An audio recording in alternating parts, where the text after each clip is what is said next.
Salut les conciergeries Airbnb, ici Henrik du site louerpremium.com dans lequel j'explique comment faire exploser le chiffre d'affaires de ta conciergerie. Aujourd'hui, on va voir pourquoi je ne fais pas de prestations à la carte. C'est parti.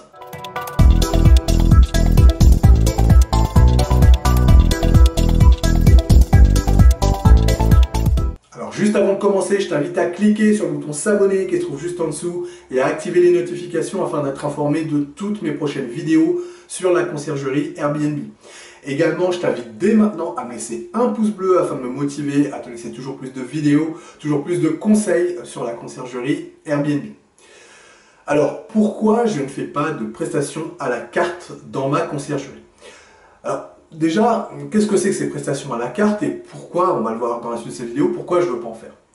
Alors, les prestations à la carte, dans le cas d'une conciergerie Airbnb, eh bien, ce sont des prestations partielles, on va dire, à la carte, que peuvent proposer les conciergeries. Typiquement, ça va se traduire par exemple, réaliser le ménage. Ça va être un type de prestation. Ça va être remettre les clés, un autre type de prestation. Donc voilà, tu peux retrouver tout un tas de prestations comme ça, qui peuvent être à la carte, et c'est vrai qu'un certain nombre de propriétaires peuvent te solliciter pour ce type de prestation à la carte.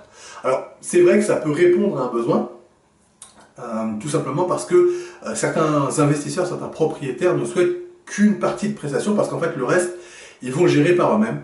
Donc ça peut s'entendre dans certains cas, il n'y a pas de souci par rapport à ça. Mais pourquoi pour nous, en tant que conciergerie, c'est pas intéressant? Alors déjà, la première chose qui est assez frappante sur ces activités à la carte, c'est le montant, tout simplement. Parce que là, on va être sur des activités qui seront peu rémunératrices. Une remise de clé, par exemple, ça peut coûter, je sais pas moi, 15 ou 20 euros. La remise de clé, alors certes, si tu en fais beaucoup, ça peut finir par faire un petit montant, mais c'est clairement pas avec ça que tu vas pérenniser ton entreprise, que tu vas augmenter et booster le chiffre d'affaires de ton entreprise. C'est clairement pas avec ça, parce que le temps que tu vas y passer versus le chiffre d'affaires que tu vas générer, il n'y a juste pas photo. C'est pas comme ça que tu vas pouvoir, par exemple, remplacer ton salaire ou vivre de ta conciergerie. C'est clairement pas comme ça, parce que tu vois bien qu'à coût de 15-20 euros, il va en falloir en faire des remises de clés pour pouvoir en tirer un salaire. Je parle même pas des charges que tu peux avoir à côté, mais tu vois très bien qu'il va falloir en faire un sacré paquet. Et que surtout, tu vas être limité à un moment donné, parce que remettre des clés, il y a un moment donné, il y a une limite physique, il va falloir être physiquement présent, et donc quand tu es à un endroit, tu peux pas être à l'autre endroit. Et donc du coup, tu vois bien que tu es capé en termes d'activité, parce qu'à un moment donné, tu vas pouvoir, je sais pas si une remise de clés aujourd'hui, ça te prend 30 minutes, trajet inclus, et bien tu vois bien qu'à un moment donné, dans ta journée, on n'a que 24 heures dans notre journée, et ça c'est pareil pour tout le monde. Donc très clairement, tu as atteint un maximum d'intervention dans ta journée, et donc tu es capé. Et encore une fois, vu les montants en jeu, très clairement, voilà, c'est pas avec ça que tu vas pouvoir en vivre.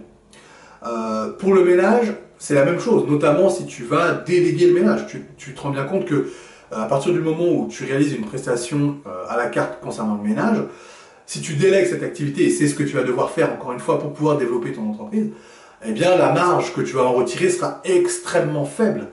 Et donc encore une fois, il va falloir faire un sacré paquet de ménage pour pouvoir commencer à vivre de ton entreprise. Et tu vois bien que voilà, sur un ménage que tu vas facturer une quarantaine d'euros, ça va être assez compliqué de faire en sorte que ça coûte moins que 35 euros. Enfin, tout ça, tu vois bien que c'est vraiment compliqué. Ta marge qui va être de 5, 10 euros peut-être si jamais tu as bien calibré les choses. Mais tu vois bien que ça va être extrêmement compliqué de vivre de cette activité. Alors, du coup, qu'est-ce qu'on fait nous dans le cadre de la conciergerie? Maintenant, tu as compris ce que sont ces prestations à la carte et pourquoi c'est pas forcément très intéressant.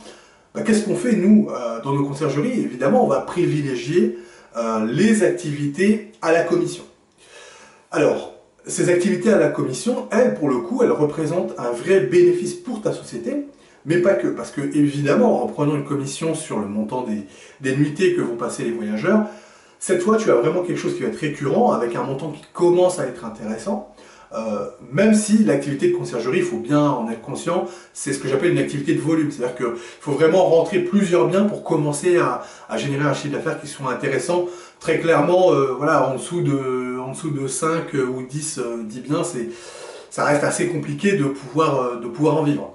Après, tout dépend évidemment du niveau de prestation que tu offres, hein. Évidemment, si tu es dans le luxe, très clairement, un seul bien, ça fait tout de suite exploser le chiffre d'affaires, mais voilà, je vais partir du principe que ça reste des exceptions, et qu'on est plutôt sur voilà, les biens moyens, hein, pour que ça puisse concerner un maximum de monde. Voilà, les biens moyens, tu vois bien qu'il va falloir en rentrer quand même une certaine quantité pour que tu puisses en vivre. Parce que cette commission, bah, elle va être aux alentours de 20%. Donc, pour pouvoir aussi couvrir tes charges, etc., le bénéfice qui va t'en rester, il va falloir, bah, voilà, il va falloir quand même un certain nombre de biens pour pouvoir commencer à remplacer ton salaire actuel si jamais tu es salarié, ou vivre de ton business si c'est l'optique de ton entrepreneuriat. Alors, il y a un avantage qui est non négligeable, enfin même à mon sens, qui est l'avantage majeur à fonctionner à la commission. Eh bien, c'est que du coup, on est un vrai partenaire pour le propriétaire. C'est-à-dire que si le propriétaire gagne de l'argent, nous aussi on va gagner. On est à la commission. Donc, s'il en gagne beaucoup, on en gagne. Si nous on en gagne beaucoup, le propriétaire en gagne. On est vraiment sur quelque chose de gagnant-gagnant. On est sur un vrai partenariat. Et ça, à mon sens, c'est beaucoup plus intéressant que des prestations à la carte. Pourquoi? Parce que tes prestations à la carte, elles sont plutôt sur un montant forfaitaire, à l'acte, je dirais. Et du coup, l'enjeu pour le propriétaire, finalement, c'est de te solliciter le moins possible. Parce que à chaque acte que tu vas réaliser, tu vas lui facturer ce forfait. Et du coup, bah, tu deviens une vraie charge pour le propriétaire. Et moi, je suis désolé de dire ça, mais tu deviens un vrai boulet pour le propriétaire. Parce que finalement, il va te solliciter parce qu'il en a besoin. Mais son objectif, finalement, c'est de te solliciter le moins possible. Puisque du coup, tu vas faire peser une charge sur ses épaules et sur sa rentabilité mois par mois.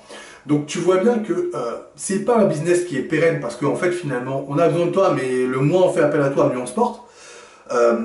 Et finalement, le propriétaire, lui, il a besoin de gagner de l'argent derrière.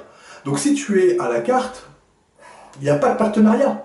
Il n'y a pas de partenariat, tu es juste un boulet au pied du propriétaire, qui soit il accepte de traîner ce boulet, soit il va faire en sorte de le minimiser. Mais en tout cas, on n'est pas dans un partenariat, on n'est pas dans quelque chose de gagnant-gagnant. Sans compter le fait que, comme j'ai dit tout à l'heure, tu ne vas pas pouvoir en vivre très facilement parce que c'est pas très rémunérateur.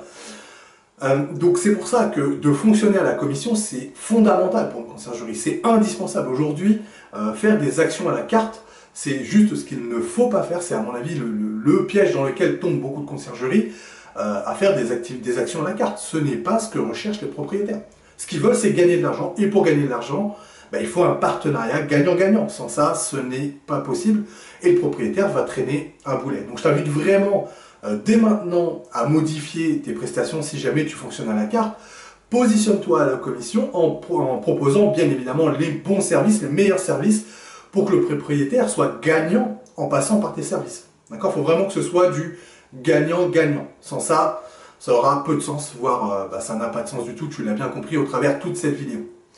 Je te remercie d'ailleurs de l'avoir suivi jusqu'au bout. Si toi aussi tu veux créer ta conciergerie, eh bien je t'offre mon pack qui te permet de créer un business plan qui cartonne. Pour ça, tu déroules là juste en dessous de la vidéo, il y a un lien, tu cliques, tu me laisses ton prénom et ta meilleure adresse mail, je t'envoie ça automatiquement chez toi. Ce pack, qu'est-ce qu'il contient? Il contient un document Word qui sera la formalisation de ton business plan. Donc c'est un document qui est pré-rempli, tu n'as plus qu'à compléter avec tes éléments. Également, tu trouveras un fichier Excel qui sera la projection financière sur les 3 prochaines années pour ta conciergerie. Enfin, tu trouveras un guide PDF qui t'explique étape par étape, pas à pas, ce que tu vas devoir faire, quel type d'études tu vas devoir mener pour compléter ton business plan. Bon, le mieux, c'est que je te laisse cliquer sur le lien là, qui se trouve juste en dessous et je te retrouve tout de suite de l'autre côté.